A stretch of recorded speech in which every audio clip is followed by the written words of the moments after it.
Бүген өлкәннәр көне. Республикабызда өлкәннәр 10 көнлеге башланды. Бүгенге актуаль әңгәмәне өлкәннәр сәламәтлеген кайгырту темасына багышлыйбыз. Россия экспертлары илдә COVID-19 коронавирус инфекциясын йоктыручылар саны 2-3 атнадан сын арттырырга мөмкин дип фаразлый. 65 яшьтән өлкәнрәк кешеләр төрле вирусларга тизрәк бирешә. Өстәвенә, көз ул гадәттә салкын тиеп, төрле йогышлы авырулар таралу чорыда. Өлкәннәргә нинди саклык чараларын күрергә? Прививкалар ясатуның нинди файдасы бар?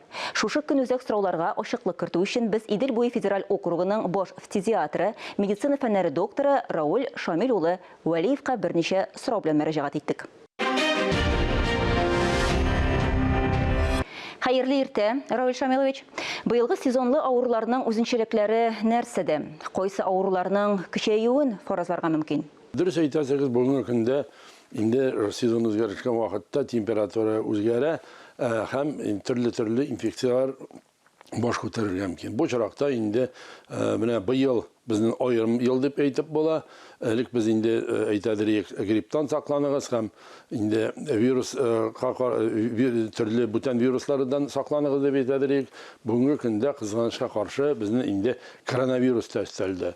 Шуның өчен инде без кешегә кабатлап әйтәбез берничә тапкыр.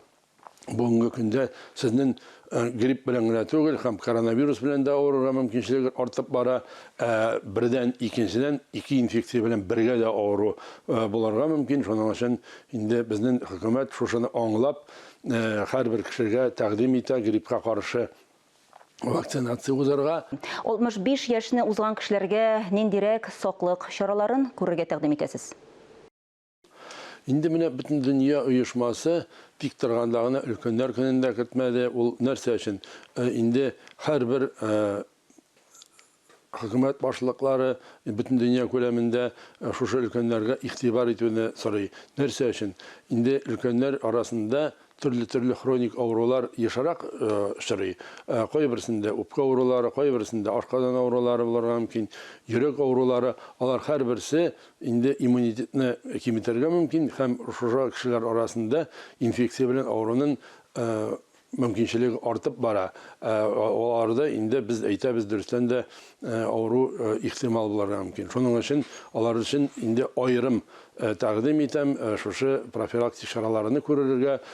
Инде дөрес гриппка каршы вакцинацияны бөтен кешегә дә ясап булмый. Хәзер вакытта инде кешеләрдә аллергия авырулары булырга мөмкин, бүтән авырулар. Шуның өчен бу чиракта инде бүтән гигиеник чараларны күрергә, әйтәбез инде менә маска белән кулланырга, перчаткалар белән кулланырга кирәк. Бердән, икенчедән инде менә күп җир булган, күп кешеләр булган җирләргә, төрле сәүдә центрларына, үзәкләренә барырга тәкъдим итмәбез. Анда инде гриппка каршы гына түгел, коронавируска каршы да профилактик чаралар була. Бөтенләй урамга чыкмыйча да булмый. Шуның өчен инде менә урманнарда, дачаларда прогулкага чыксагыз, ул саф һава белән сулау, ул организмга бик зур ярдәм була. Менә инде төрле сәүдә үзәкләренә барырга тәкъдим итмим. Өлкән яшьтәге кешеләр арасында прививкаларга мөнәсәбәт төрлечә. Бигрәк тә хроник авырулары булган кешеләргә сез нәрсәләр киңәш итәр идегез? Өлкәннәр арасында төрле хроник авыру булган аркасында инде шифаханәләргә, хастаханәләргә мөрәҗәгать итеп, анда тикшеренгәннән инде дөрестән дә кан анализларын биреп, бөтенесе дә әйбәт булса, менә шул вакытта гына мин өлкәннәргә прививканы ясарга тәкъдим итәм.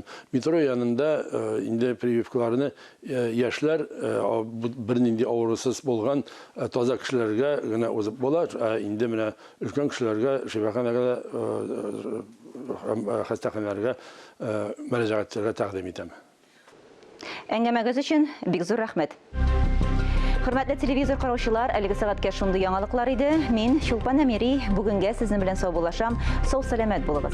Үзегезне һәм якыннарыгызны саклагыз.